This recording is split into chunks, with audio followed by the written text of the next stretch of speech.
何時だ？まだ5時か。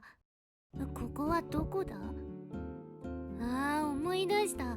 僕だけ帰れなくて止まったんだ。結局全然寝れなかった。みんなちゃんと来てるのかな？おはようございます。おはよう。昨日のこと全然覚えてないよ。でも楽しかったのは忘れてないよ。てか帰れた？楽しかったです。ありがとうございます。帰れなかったのでビジネスホテルに泊まりました。うっそ、ごめんね。1万円で足りる？いや、全然申し訳ないで。いいからいいから、もらっときなさい。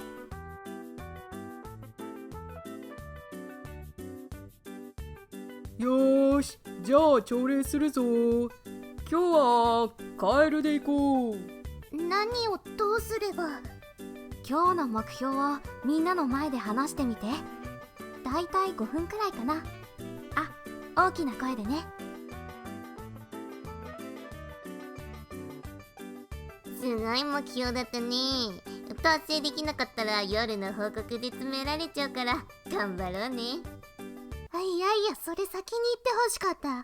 何のための教育係？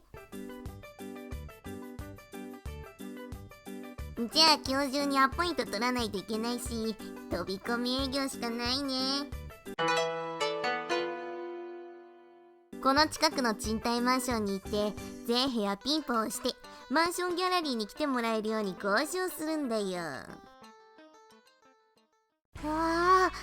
これ全部ですか？これ全部ピンポンしてもアポイントにつながる人いるかわからない。俺は1日に600ピンポンぐらいしたことあるよ。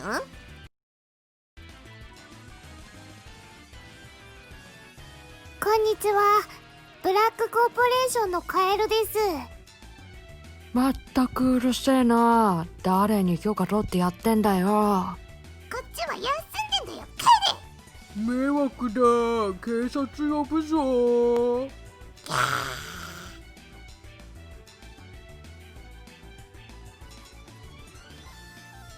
キツネさん、全然ダメです。そんな最初からうまくいく人はいないよ。ほら、ちゃんと見てるから頑張ろ。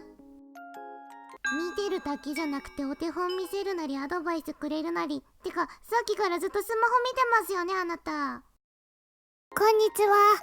ブラックコーポレーションのカエルです。そこのマンションのか？今度見に行こうかと思ってたんだ。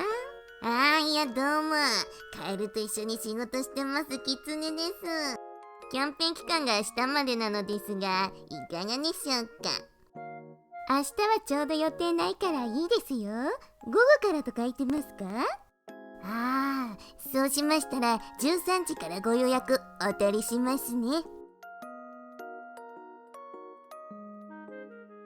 部長、明日のアポイント取ってきましたよ。